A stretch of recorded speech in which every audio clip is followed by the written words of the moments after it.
Olá! Sejam todos muito bem-vindos a mais essa nossa aula de hoje, onde nós vamos falar sobre o fósforo no solo e também nas plantas, né? O que você vai aprender nessa aula de hoje? Vai conhecer as funções do fósforo, né? Para que serve o fósforo, por que o fósforo é importante na planta. Vai conhecer também a dinâmica do fósforo no solo. Então, o solo é um elemento um pouco complicado para se fazer o manejo. Então, são muitos os fatores que interferem ali na perda do fósforo no solo. Por isso, nós vamos estudar também quais são os fatores que afetam essa disponibilidade do fósforo no solo, porque se a gente conhece os fatores que está impedindo que esse elemento se torne disponível, a gente sabe como manejá-lo de uma forma mais eficiente. Vamos ver também como que se faz a reposição do fósforo no solo, que é através da adubação. E para isso, a gente vai finalizar conhecendo ali os principais adubos fosfatados e quais são aqueles mais utilizados hoje no mercado. Então, vamos começar aqui pelas funções do fósforo na planta, né? Então, nós já vimos que o fósforo ele é um elemento essencial, mas por que a gente tem que aplicar esse fósforo na planta, né? É a primeira coisa que eu falo. O fósforo é o elemento que dá energia para a planta, né? Então, sem energia, a gente não consegue fazer nenhuma atividade. A mesma coisa acontece com a planta. E o responsável por dar essa energia para a planta, para ela ter todo o seu vigor, seu crescimento, desenvolvimento, seu metabolismo, vem aqui desse elemento mágico que é o fósforo. Sem fósforo, a planta fica lá fraquinha, não cresce, não desenvolve, porque ela não tem energia para fazer isso.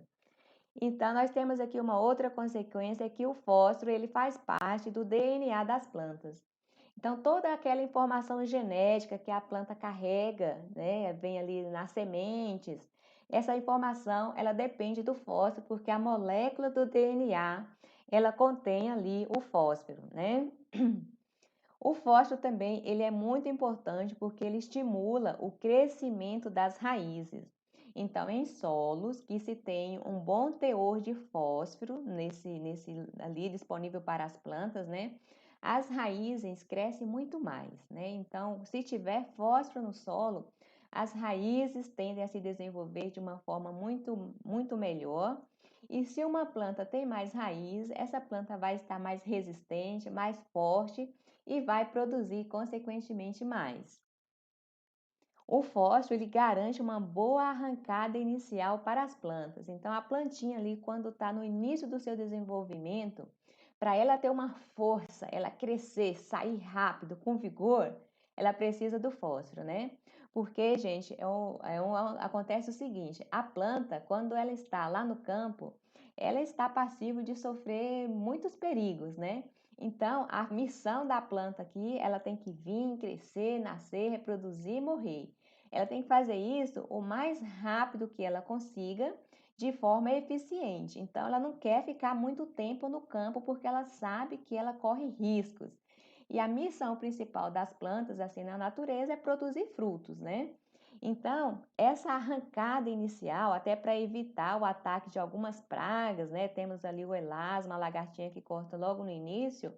Aqui depende do fósforo. Se o seu solo estiver rico em fósforo, essa plantinha vai ter força para ter essa arrancada, né, de forma positiva. Além disso, o fósforo estimula o florescimento e ajuda na formação das sementes, né? Então, a planta tem ali o objetivo de produzir o seu fruto. O seu fruto aqui já vem ali as sementes. Depois que ela produziu o seu fruto, a semente, o que vai acontecer? Ela vai para o processo de maturação. Então, se você tiver fósforo disponível, o processo de maturação vai ser acelerado porque a plantinha já está completa, já tem o seu fruto, já tem a sua semente com o seu DNA e tudo, ela já cumpriu a sua missão. Então, essas são as principais funções, né, que o fósforo desempenha ali nas plantas. Agora vamos ver aqui que o fósforo é um elemento essencial, isso nós já vimos lá na aula passada, né? Mas o que eu quero mostrar aqui para você é o seguinte: O fósforo, ele é um dos macronutrientes, né? Então, são 6, estão aqui os macronutrientes, mas ele é um dos macronutrientes requeridos em menor quantidade pelas plantas. Então, o elemento que a planta requer em maior quantidade aqui, nós temos o nitrogênio. Depois vem o potássio, o cálcio, o magnésio e o fósforo já está lá no final da fila. Mas isso não significa que ele tem uma importância menor, né? Significa que a planta precisa menos dele para desenvolver o seu papel, né? Temos aqui um exemplo no caso do arroz. Para produzir em torno de 8 toneladas por hectare, ele precisa de 81 quilos de nitrogênio, 92 quilos de potássio e, enquanto de fósforo, ela precisa apenas de 13,8 quilos. Já o milho, para termos aqui uma colheita, uma produtividade de 6 toneladas por hectare, o milho precisa de 305 quilos por hectare de nitrogênio, 257 quilos de potássio, enquanto que do fósforo precisa apenas de 56 quilos por hectare. Mas vocês vão observar que, apesar das plantas requererem o fósforo em menor quantidade do que vários outros nutrientes, esse é o elemento fornecido em maior quantidade pelos adubos, né? Então, ela requer uma quantidade pouca de nitrogênio e a gente vai colocar aqui uma quantidade, ele requer uma quantidade grande de nitrogênio e a gente vai colocar pouco adubo nitrogenado. E nós vamos colocar uma grande quantidade de adubo fosfatado. E por que disso? É porque a eficiência do adubo fosfatado é muito baixa, né? Então, a gente vai ver aqui que acontece muitas perdas com esse elemento no solo, de modo que o fósforo está lá no solo, mas não está disponível para a planta. Então, para que se tenha uma quantidade razoável, disponível e suficiente para a planta completar o seu ciclo, a gente vai precisar colocar uma quantidade muito maior do que aquela que a planta precisa. Agora você vai conhecer as formas como o fósforo é absorvido pelas plantas. Relembrando lá daquela aula que eu falei que um solo fértil é aquele solo que tem os nutrientes que as plantas precisam, na quantidade certa, na hora certa e na forma certa. Aqui o fósforo tem que estar na forma que a planta absorve. E qual que é a forma que a planta absorve o fósforo? É preferencialmente aqui nessa forma de H2PO4-, ou então na forma de HPO4-2-. Então, nós já começamos a observar aqui que o fósforo ele é disponibilizado, né? As plantas o absorvem na forma de um íon que tem uma carga aqui negativa, né? Isso aqui vai ter implicação no seu manejo. Lembra lá dos colóides do solo? Então, os colóides do solo têm as cargas negativas e tem também as cargas positivas.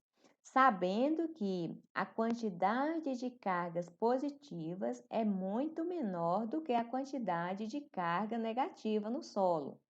Então, vai ser que nessas cargas positivas que o fósforo vai ficar retido lá nos colóides do solo. Esse colóide pode ser um colóide de argila ou um colóide de matéria orgânica, né?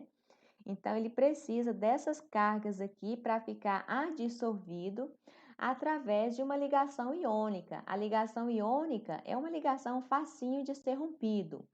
Então, quando o fósforo está só ligado aqui através dessa força iônica, ele ainda está disponível para a planta. Mas vamos voltar aqui, né? Então, a forma preferencial do fósforo absorver o fósforo é desse modo aqui. E por quê? Porque essa também é a forma onde existe uma maior quantidade disponível no solo de acordo com o nosso pH. Então, a gente vai trabalhar para corrigir e deixar o pH ali em torno de 6, 6,5, que é o melhor para todas as culturas.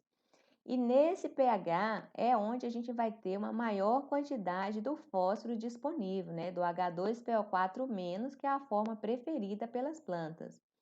E aqui a gente observa que quanto mais o pH do solo vai ficando alcalino, a disponibilidade do fósforo vai diminuindo. Então, nós temos que estar atentos, a gente não pode ter nenhum solo muito ácido e nenhum solo muito básico. Essa aqui é a curva da disponibilidade do fósforo em relação ao pH do solo. Então, dá para se observar aqui que quando o pH do solo é próximo de 5, a disponibilidade do fósforo é baixa. Aí, quando o pH do solo vai ficando mais alto, lá por volta de 6,3, então variando de 6,3 até em torno ali de 7, antes de chegar no 7, o fósforo tem uma boa disponibilidade desse nutriente no solo para as plantas. Então, manejar o solo para fazer a calagem, né, deixar ali ajustar o pH do solo é essencial para que se tenha uma eficiência na adubação fosfatada.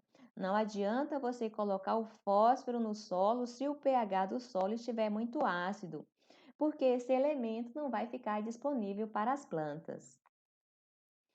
E outra coisa que a gente precisa saber é que a forma preferencial são essas duas. Só que a absorção do fósforo pelas plantas vai depender muito da extensão das raízes. E aqui entra em cena as micorrizas. Então, as micorrizas têm um papel fundamental aqui nesse processo de absorção do fósforo pelas plantas, porque as micorrizas são fungos que eles ligam ali nas raízes e fazem com que as raízes tenham um crescimento maior. Ou seja, não é a raiz que está crescendo, a raiz ficou maior porque a hifa se uniu à raiz. Aí essa hifa do fungo vai lá onde o fósforo está, busca o fósforo, traga esse fósforo e entrega ali na raiz da planta. Então, são grandes as quantidades de fósforo absorvidas pelo solo através dessas hifas, né? Mas outra coisa que você tem que lembrar é que você tem que deixar o seu solo com um ambiente favorável ali, com muitos poros, com muita água, sem compactação, para que as raízes possam crescer. Porque quanto mais raiz o solo tiver, maior vai ser a capacidade dela explorar esse solo e absorver mais água, mais nutrientes e entre eles o fósforo, né? E se a planta absorve mais água, mais nutriente, ela cresce mais, consequentemente, ela vai produzir mais, que esse é o nosso objetivo, fazer com que a planta cresça e produza, né, ter uma maior produtividade ali dentro dos limites que a gente possa oferecer. Outro fator aqui é o fósforo na solução do solo. Então, assim como acontece para outros elementos, a quantidade de fósforo na solução do solo é muito baixa, mas muito baixa mesmo, mais baixa do que para o nitrogênio, cálcio, magnésio, né? Então, a quantidade de fósforo aqui na solução do solo chega a ser em torno de 100 gramas a menos de 1 quilo. Isso é muito pouco para as plantas. Mas o que que acontece? O reservatório, que é a parte sólida do solo, vai reabastecendo a solução do solo. Então, assim que uma molécula aqui, por exemplo, do fósforo é absorvido pela planta, vai haver aqui um desequilíbrio na solução do solo. Então, vai faltar um outro elemento que tem aqui uma carga negativa. Então, pode ser que venha para cá um cloro, pode ser que venha para cá um nitrato, né, que tem uma carga negativa, mas pode ser também, se o solo estiver rico, com uma quantidade boa de fósforo, esse fósforo que está aqui nos colóides do solo, ligado por uma força iônica, que é uma ligação fraquinha, esse fósforo volta aqui para a solução e reabastece aqui, deixando a solução nutritiva, né, para que a planta cresça e desempenhe o seu papel. Agora, o que que acontece muito aqui nos nossos solos? É o problema da fixação do fósforo. Então, o fósforo aqui disponível para a planta, ele tem uma afinidade muito grande com o alumínio, com o cálcio e com o ferro. E quando o fósforo se liga aqui com essas moléculas, ele forma um composto muito estável, né? Um composto insolúvel, onde a planta não consegue absorver. Aí o que que acontece quando você faz a calagem? Quando você faz a calagem, você vai diminuir a quantidade desse alumínio aqui tóxico no solo. Então, não vai ter alumínio para reagir com o fósforo. Você também vai aumentar a quantidade de cálcio no solo, né? E um outro fator muito importante da calagem é que a calagem ela fornece uma hidroxila, que é um OH-. E esse OH- vai vir em grande quantidade lá pela calagem. Aí o que vai chegar? Ela vai ocupar um espaço aqui nos colóides do solo. E o que ela vai fazer? Ela vai liberar uma molécula do fósforo que estava aqui. Então, pode ser que tinha um fósforo fixado, né? Indisponível. Aí, quando você faz a calagem, por causa da grande quantidade da hidroxila, que é um OH-, o solo ele é desfixado e vai lá para a solução do solo, tornando disponível para a planta. E quais são as formas do fósforo no solo? Então, nós vimos aqui como que a planta absorve o fósforo e o problema é que o fósforo encontra lá na solução do solo e nos colóides do solo, que é o problema da fixação. E quais são as formas que existe de fósforo no solo? Nós temos aqui principalmente três formas. Existem outras, mas para o nosso estudo aqui, essas três formas aqui estão de bom tamanho. Nós temos o fósforo orgânico, que a maior quantidade de fósforo que nós temos no solo está nessa forma, né? Em torno de 80% do fósforo ou mais que existe naturalmente lá no solo, ele vem da matéria orgânica. E para esse fósforo ficar disponível, ele depende da atividade dos micro-organismos.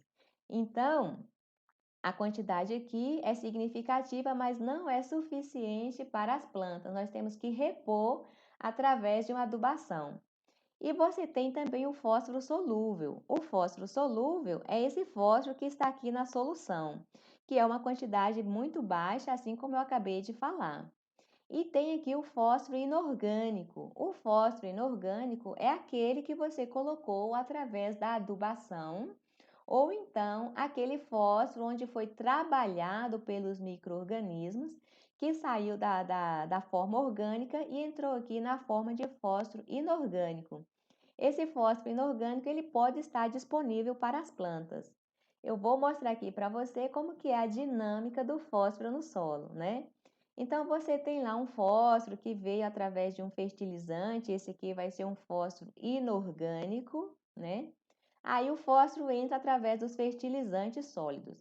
Ele vai para a solução do solo e vai se dissolver, né? Então, parte do fósforo que está na solução do solo vai ser absorvido pela planta. A outra parte é uma parte, depende aqui muito do manejo, pode ser perdido ali pelas águas, pela drenagem, até mesmo por erosão. Pois bem, nós temos que uma parte do fósforo na solução foi para a planta, uma outra parte pode ser perdida ali nas águas de drenagem, e a grande maioria do fósforo ele vai ficar ligado lá nos colóides do solo, aquelas partículas que têm as cargas positivas, né? Então, logo no início, quando o fósforo se liga nos colóides do solo, nós dizemos que o fósforo está na forma lábil, porque ele está disponível para a planta. Mas o que acontece muito nos nossos solos é que o fósforo da forma lábil, ele passa para a forma de fósforo não lábil. E isso aqui depende do que a gente tem, né? Depende das argilas, depende do teor de matéria orgânica. E quando o fósforo ele sai da forma lábil para a forma não lábil, aí ele deixou de ser disponível para a planta. E acontece aqui uma grande perda de fósforo aqui, né, da forma lábil para a forma não lábil. Então, já que vocês acabaram de conhecer as formas como a planta absorve o fósforo, como que é a dinâmica do fósforo no solo, que o fósforo chega através de um adubo, parte desse fósforo é distribuído para a planta, fica ali na solução, outra parte pode ser perdido pela água de drenagem e a grande maioria do fósforo vai ficar ali na forma lábil e depois vai para a forma não lábil. Então, a grande parte do fósforo que a gente tem hoje no solo está numa forma não lábil. E como que a gente faz a avaliação da quantidade de fósforo que tem lá no solo e que está numa forma disponível para a planta? É através da análise dos solos, né? Então a gente vai avaliar. Então, você pega lá a amostra do solo, prepara e manda para o laboratório. O laboratório, ele vai utilizar alguns extratores para avaliar esse fósforo disponível. Esses extratores utilizados no laboratório, eles representam, eles simulam a raiz de uma planta. É como se fosse a raiz de uma planta absorvendo o fósforo que tem ali no solo. Então, com isso, ele nos diz a quantidade de fósforo que esse solo tem ali disponível para as plantas. E sabendo da quantidade de fósforo que o solo tem, que é disponível para a planta, a gente vai avaliar se essa quantidade é ou não suficiente para a planta completar o seu ciclo. Aí, se não for suficiente, é que a gente entra ali com o processo, com os trabalhos de adubação, né? Então, quais são os extratores e as formas mais conhecidas de que você pode encontrar o fósforo?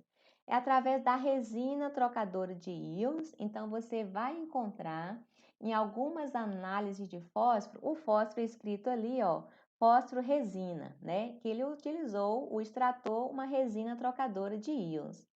O outro tipo de análise que vocês vão encontrar ali os resultados é o fósforo Melich, né? É o Melich 1.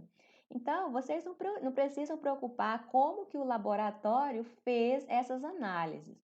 Vocês precisam só estar atento qual que é o resultado que está sendo fornecido, porque isso sim vai ter implicação no resultado. Por exemplo, aqui o fósforo resina, ele não depende da quantidade de argila que o solo tem. Agora, já o fósforo avaliado através do MELIST, ele está diretamente relacionado com o teor de argila que o solo tem. Então, para isso, para a gente conseguir fazer a sua interpretação, né, e depois as recomendações, primeiro a gente precisa conhecer a textura do solo, que foi o que a gente viu na nossa primeira aula. E tem um terceiro tipo aqui, que é o fósforo remanescente. Ele vem escrito assim, ó, dessa forma, fósforo rem, né? E o que significa a análise através desse fósforo remanescente? Significa a quantidade de fósforo que fica armazenado ali no solo, que o solo tem uma capacidade de reter. Porque o solo, ele vai oferecendo, ele vai disponibilizando o fósforo que está na parte sólida, que vai jogar na parte líquida, na solução. Então, esse fósforo remanescente, ele mostra qual que é a capacidade que o solo tem de estar reabastecendo a solução. E quanto maior for o teor de argila, maior vai ser a quantidade aqui do fósforo remanescente. Mas não se preocupem muito aqui, então esse aqui é utilizado mais lá na região sul do Brasil. Então, se você está na região sul, você vai voltar um pouco mais da sua atenção para esse fósforo remanescente. Nas demais regiões tem sido aqui utilizado o fósforo resina e o fósforo melich. Mas eu vou ensinar todos para vocês, não se preocupem. Agora vamos conhecer aqui os principais fatores que afetam a disponibilidade de fósforo para as plantas, né? Então, como eu falei, o fósforo ele é um elemento que a gente precisa colocar em uma quantidade muito maior do que aquela quantidade que a planta requer, porque existem muitos fatores no solo ali que vai indisponibilizar o fósforo para a planta. E eu vou apresentar aqui para vocês os principais. É o tipo de argila, né? Então, aquelas argilas, a caulinita, que é a argila 1 para 1, que tem muito lá nos latossolos. Nos latossolos já nem tem mais essa caulinita, já entra nos óxidos e hidróxidos de ferro. Então, os nossos solos, principalmente os latossolos, têm uma grande quantidade de argila com capacidade de fixar o fósforo e deixar o fósforo indisponível. Um outro fator que afeta a disponibilidade do fósforo é a calagem. Se você fizer a calagem, vai aumentar a disponibilidade do fósforo por dois fatores. Você vai aumentar o pH do solo, vai sair o pH ali da zona de 5 e vai elevar até ali em próximo de 6, 6,5. Nessa faixa de pH, o fósforo está mais disponível e também por causa da hidroxila que vem através da calagem, que ela vai desfixar o fósforo que estava fixado lá junto com outros elementos, como o cálcio, o ferro, o alumínio, né? A matéria orgânica, ela também interfere muito na disponibilidade do fósforo. Por quê? A matéria orgânica, ela libera alguns compostos, né, algumas enzimas, algumas soluções ali que favorece a solubilidade do fósforo. Então, você tem lá um fósforo que está praticamente insolúvel, porque ele se ligou, por exemplo, com o ferro, com o alumínio. A matéria orgânica ela libera alguns compostos que facilitam essa solubilidade, deixando o fósforo disponível. Uma outra coisa está relacionada com o processo da complexação, aquela ação dos elementos aqui. Então, a matéria orgânica ela forma quelatos com o ferro, com o alumínio, evitando com que esses nutrientes ficam ali de forma disponível para entrar e reagir com o fósforo, né? E um outro fator é quando a própria matéria orgânica ela forma um quelato, ela abraça o fósforo. Imediatamente aí quando acontece isso, o fósforo vai se tornar indisponível. Mas assim que a matéria orgânica for decomposta, o fósforo vai voltar a ser disponível. Então, é muito melhor que o fósforo esteja ligado na matéria orgânica do que ele se ligue lá com os outros, com o ferro, com o alumínio, que vai ficar indisponível nem sabe se volta a ficar disponível algum dia, né? O pH do solo, que eu mostrei para vocês, depende também da concentração de fósforo no solo. Se você tem uma boa concentração de fósforo no solo, vai aumentar a disponibilidade do fósforo para as plantas. Atividades que interferem ali na atividade radicular, no crescimento, no desenvolvimento das plantas, também interferem sim na disponibilidade do fósforo. Por quê? Porque a principal forma do fósforo absorver o fósforo, das plantas absorverem o fósforo, é através das raízes, né? Então, se as raízes estão bem desenvolvidas, não tem nada impedindo o seu desenvolvimento, o solo não tem compactação, a aeração está boa, né? Você tem oxigênio ali disponível para as plantas, para as raízes. Então, se você tem tudo isso que favorece uma boa raiz, consequentemente a planta vai absorver, né, o mais fósforo que está ali disponível. A umidade do solo, então, a umidade do solo é fundamental no processo de disponibilidade do fósforo.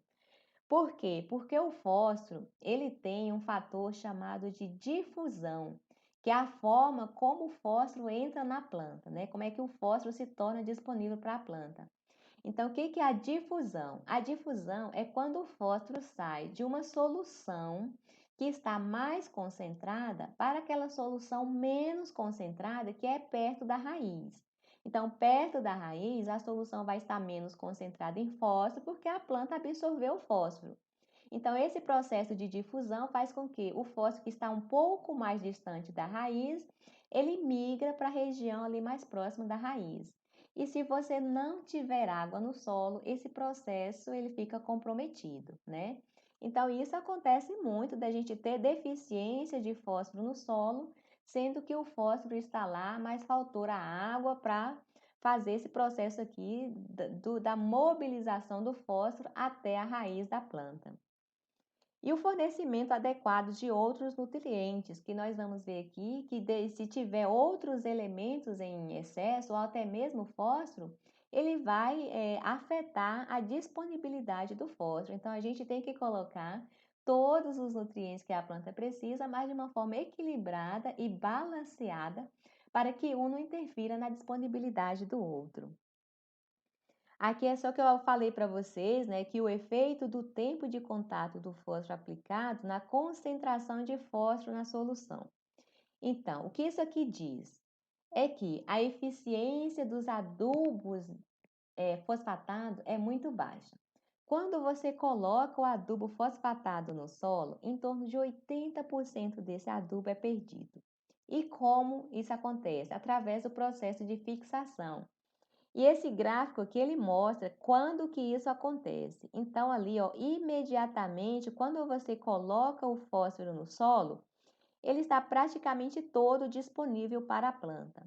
Mas muito rapidamente esse fósforo vai se tornando indisponível e a quantidade de fósforo na solução cai drasticamente aqui em poucas semanas, né? Por quê? Porque o fósforo ele é muito rápido em se unir com o ferro, com o alumínio e formar um composto indisponível. Então, sabendo que acontecem essas perdas daqui, nós vamos trabalhar para diminuir esse processo de perda de fósforo no solo. Então, já que você conheceu as formas, como que o fósforo está no solo, as principais formas de perdas, agora vamos ver aqui como que o fósforo ele é reposto, né? Como que a gente coloca fósforo no solo. Então, além do fósforo da matéria orgânica, a principal fonte aqui são os fertilizantes. E nós vamos ver aqui os principais fertilizantes fosfatados utilizados. Então, você que vai trabalhar aqui com agricultura, que vai mexer com o fósforo e vai precisar selecionar um tipo de adubo fosfatado, é importante que você saiba que o fósforo ele é classificado em três grupos aqui, né? Então, aqui tem o primeiro, que são os mais utilizados, que são os fosfatos solúveis, né?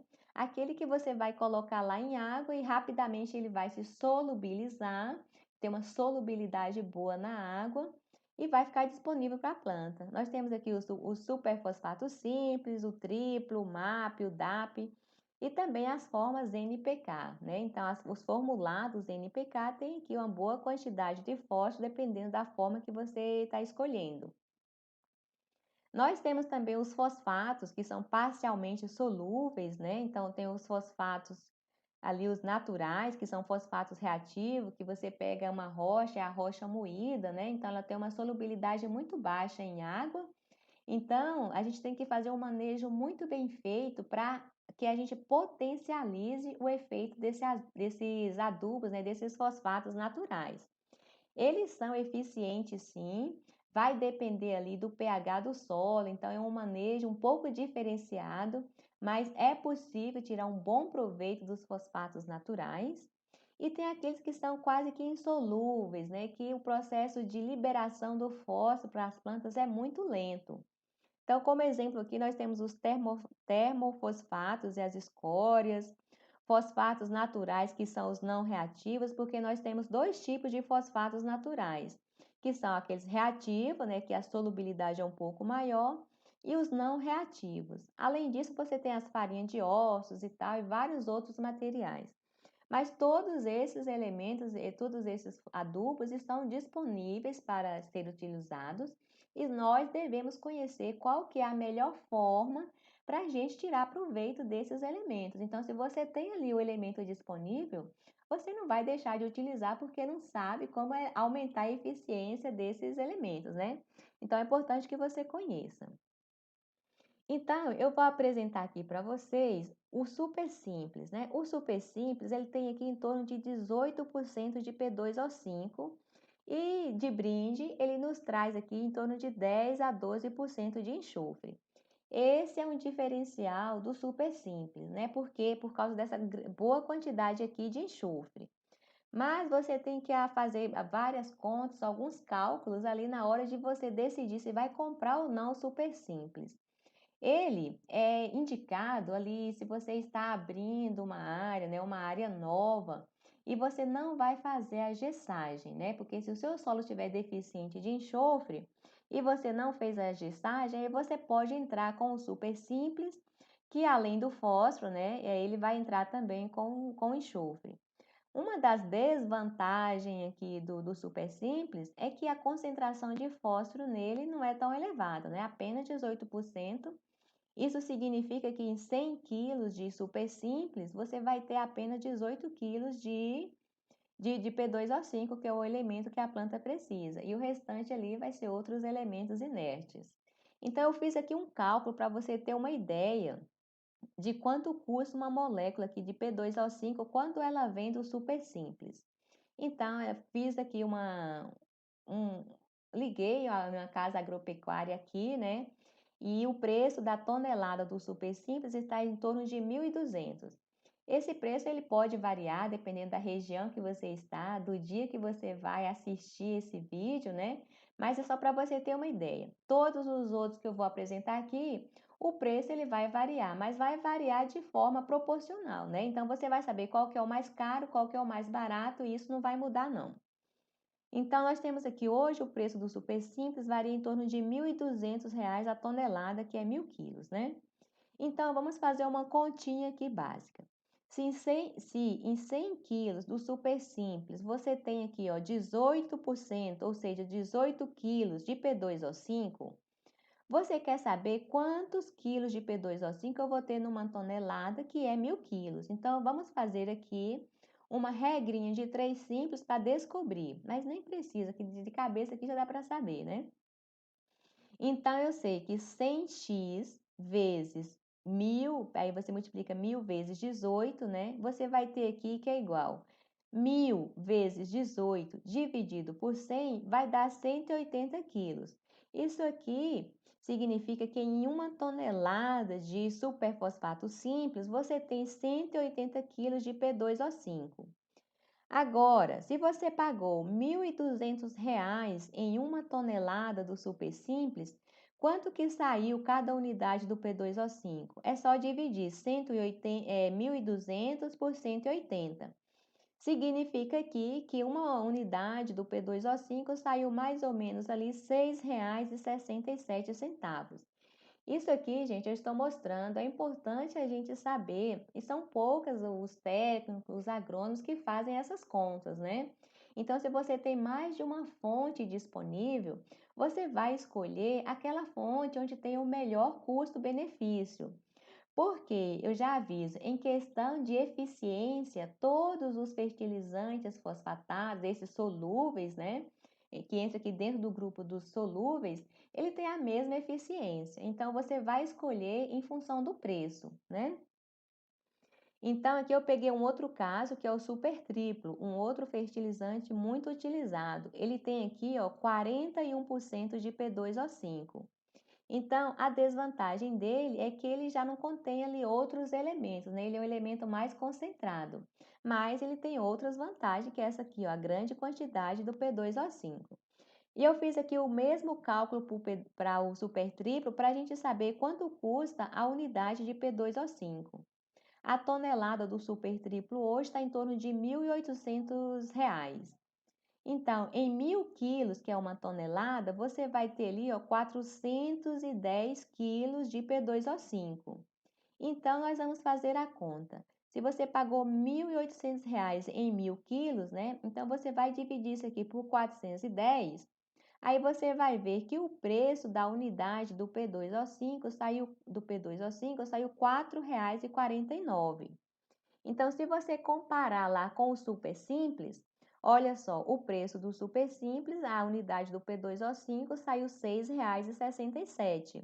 Saiu mais caro aqui do que o super triplo, né? O super triplo, a unidade do P2O5 saiu R$ 4,29. Aí você tem que analisar qual que é a vantagem do super simples. Ela tem uma pequena quantidade de enxofre. Mas você não vai comprar o super simples só por causa dessa quantidade de enxofre, né? Então aqui você tem que analisar o frete, qual que é o preço que isso vai chegar na sua área e ver se compensa estar aplicando o super simples por causa da quantidade de enxofre que ele contém. Só para ter uma ideia ali, né? O super simples ele tem o que aqui? Em torno de 90 quilos de enxofre. A tonelada do enxofre hoje, do gesso, né, que é o principal elemento que contém o enxofre, está em torno de R$ 600. Então, vamos fazer as contas para ver se compensa ou não, né? Então, aqui um outro fertilizante muito utilizado é o MAP, que é o fosfato monoamônico. Ele tem 48% de P2O5 e ele tem aqui também o nitrogênio. É uma fonte significativa aqui do nitrogênio, né? Então, eu fiz a mesma coisa. Hoje, o preço do MAP custa R$ 2.750 a tonelada aqui na minha região. Então, uma tonelada do MAP, qual que é aqui? Ó, em 100 quilos, você vai ter 48 quilos de P2O5. Então, se em 100 quilos você tem 48 quilos de P2O5, em 1.000 quilos você vai ter aqui, ó, 480. Aí a conta aqui saiu um pouquinho. Vamos já corrigir aqui, né? Você vai ter aqui 480. Aqui você vai dividir por 480. É bom que a gente faz junto que vocês aprendem aí junto, né? Então, você vai pegar 2.750, que é o preço da tonelada lá do MAP, e vai dividir aqui por 480. É bom que você já veja como é que faz os cálculos aí, né? e deu aqui, ó, R$ 5,72. 5,73 porque aqui tem um 9, né? Então, quanto que vai custar a tonelada aqui do MAP? Então, a unidade do P2O5 está saindo por R$ 5,73. Já vou deixar aqui corrigido. Então, você já pode analisar se está ou não valendo a pena, né, fazer a troca ali de escolher o MAP ou o DAP ou o super triplo. Qual que é a vantagem do MAP, né? É que o MAP, ele contém aqui o nitrogênio. Então, eu fiz uma conta aqui, né? Onde a ureia, ela custa em torno de 2.880 a tonelada. Você vai ganhar aqui 90 quilos de nitrogênio vindo do MAP. Então, qual que seria o preço aqui da unidade de nitrogênio? Sairia por R$ 6,40. Então, você tem aqui, ó, se 6,40, vamos descontar aqui o preço do nitrogênio, né? Você ia ganhar R$ 576 de bônus com o nitrogênio. Então, inicialmente, o preço do MAP é 2.750. Descontando ali o bônus, que é o nitrogênio que vem, a tonelada vai sair por 2.174. Então, vamos ver quanto custa a unidade aqui do P2O5. Então, vamos lá, uma tonelada do super simples tem aqui, né, 400 do MAP, né, tem 48 aqui por cento, então vai ter 480 quilos de P2O5, aqui vai ter 480, então vamos fazer a conta, 2.114, 2.174, né? Aqui que é a tonelada do MAP com o desconto. 2.174 dividido por 480. Nós vamos ter aqui que a tonelada que a unidade do P2O5 vai custar R$ 4,53. Então, vamos anotar aqui, R$ 4,53. 4,53, né? Então, será se vale a pena você comprar o MAP? Você tem que fazer as contas aí na sua região. Então, a primeira coisa, gente, que vocês vão fazer quando for comprar um adubo, é essas continhas aqui, ó. Tá saindo 4,53, né? Qual que é a fonte mais viável que você tem a oferecer aí, ou para você mesmo, ou para o produtor, né? Então, tem aqui, ó, o preço de cada uma das unidades. O preço do P2O5 no Super Simples está R$ 6,67. Aqui você vai lembrar que você ganha um enxofre. No Super Triplo, está o mais barato aqui. Hoje, atualmente, seria aqui o melhor custo-benefício, né? O Super Triplo, que custa R$ 4,29. E o MAP, descontando lá o bônus que veio com nitrogênio, você compraria por R$ 4,53. Então, essas continhas aqui, faz diferença. Quando você tem muitas hectares para serem adubadas, né, para ser corrigidas, aí não esquece que você tem que levar em conta o preço do frete, né, que aqui não está contando o preço do frete. Então, eu trouxe aqui para vocês conhecerem, a gente vai utilizar ao longo das nossas aulas aqui outros adubos fosfatados, né? Então, nós temos o DAP, aqui na minha região eu não consegui localizar DAP, então não tem disponível, mas vai que na sua região tem aí, né? Então, ele tem aqui, ó, 45% de fósforo e 16% de nitrogênio. Nós temos também o fosfato natural, ele tem 24% de P2O5, o fosfato bicálcico 38% de P2O5, o termofosfato magnesiano tem baixo teor de fósforo, só 17%, tem um pouquinho de magnésio. A escória de Thomas, 12%, ou muito pouco, né? Mas é uma quantidade significativa, né, gente? Ainda mais hoje sabendo que o fósforo, né, as fontes de fósforos hoje são limitadas, então nós temos que utilizar todos aí que a gente tem disponível da forma mais eficiente possível. Nós temos aqui um fosfato natural reativo, né? Então ele tem 28% de P2O5, ele vem ali na forma farelado. Então, significa que ele não vai estar assim disponível de imediato para as plantas, né?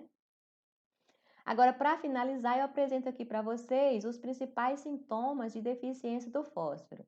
Então, as plantas ela começam a ficar ali com a coloração verde acinzentada, vocês vão ver a planta meio pálida, né? Ou dependendo da espécie, ela pode ficar vermelha ou então púrpura. Então, se você pegar uma planta de milho ali, principalmente nos primeiros dias ali, você vai ver as plantas meio arroxeadas, né? Isso pode ser uma deficiência ali momentânea do fósforo. Outra coisa é o crescimento que fica reduzido, né? Então a planta vai ficar ali raquítica, os colmos e as hastes são curtos e fracos, facilmente sendo quebrados, né? E mais eu chamo a atenção aqui, né? A gente não pode confiar apenas na diagnose visual para fazer as recomendações, porque existem muitos outros fatores que interferem ali e faz com que a planta mude a sua cor, mude o seu aspecto, não cresça, né? Então, se você vê a planta que está ali com essas condições, para você ter certeza, você vai fazer ou uma análise do tecido das folhas ou então uma análise de solos. Aí sim você vai estar mais seguro para fazer uma recomendação. E nós temos aqui os principais sintomas também de toxidez. Então, assim como existem problemas na deficiência, existem problemas com toxidez de fósforo. E o que você vai observar? Uma redução no crescimento das plantas. Essa redução no crescimento pode ser causada por um desbalanço nutricional devido aqui ao retardamento na absorção do zinco, do ferro e do cobre. A planta demorou para absorver esses elementos porque tinha fósforo demais, aí o fósforo prejudicou a absorção desses outros elementos e, consequentemente, a planta teve o seu crescimento prejudicado, né? Então, o que você aprendeu nessa aula de hoje, né? Você aprendeu, conheceu as funções do fósforo no solo, né? Para que ele serve na planta, e ali principalmente responsável por dar energia para a planta e também para ter um bom sistema radicular bem desenvolvido. Conheceu a dinâmica do fósforo, que quando você aplica ele ali na forma de um adubo, uma parte vai para a planta, outra parte pode ser perdida por águas de drenagem. Uma grande parte vai ficar ali na forma de fósforo lábil, que vai ficar muito rapidamente na forma de fósforo não lábil, que é a forma indisponível. Você viu os principais fatores que afetam a disponibilidade no fósforo, então depende muito das argilas dos nossos solos, né? Ali dos latossolos que tem muitos dos óxidos e hidróxido de ferro e de alumínio. Depende se você fez uma calagem bem feita, corrigiu o pH do solo. Depende do teor de matéria orgânica, que a matéria orgânica pode indisponibilizar, né? Mobilizar o ferro, o alumínio ou mesmo complexar o fósforo. Depende também lá dos fungos, da micorriza, né? Então, se você tem micorrizas lá no seu solo, vai aumentar, expandir o tamanho das suas raízes, fazendo com que as raízes cheguem mais próximas ali do fósforo. Depende também da reposição do fósforo através da adubação, né? Então, você viu se o solo não tem o elemento suficiente, você precisa repor. E você conheceu os principais adubos fosfatados, a gente fez algumas contas ali para vocês verem, né, qual que é o custo da unidade do P2O5 e vimos os outros adubos fosfatados que a gente vai utilizar aqui ao longo do nosso curso, quando a gente entrar lá na fase da recomendação, das correções, né? Então, eu sempre trago aqui uma bibliografia que eu recomendo, porque aqui na nossa aula eu estou passando de forma muito subjetiva, mas o suficiente para que você consiga interpretar uma análise de solos e fazer uma recomendação de forma eficiente, segura, né? E garantida. Aí, se você quiser aprofundar mais aqui nos estudos, conhecer mais um pouco sobre o fósforo, como que é a dinâmica desse elemento no solo, eu recomendo principalmente esse livro aqui, né, do Reich, que é fertilidade do solo e adubação, então vai falar muito aqui como é o comportamento dele no solo. Outro aqui também do RAS, que é fertilidade do solo e manejo de nutrientes. Isso aqui vai ajudar você muito com o que a gente falou na aula de hoje. Mas também tem toda essa outra aqui, essa literatura aqui que está disponível, eu recomendo para vocês. Então, gente, era isso que eu tenho para a aula de hoje. Espero vocês aqui na próxima aula, firmes e fortes. E vamos que vamos!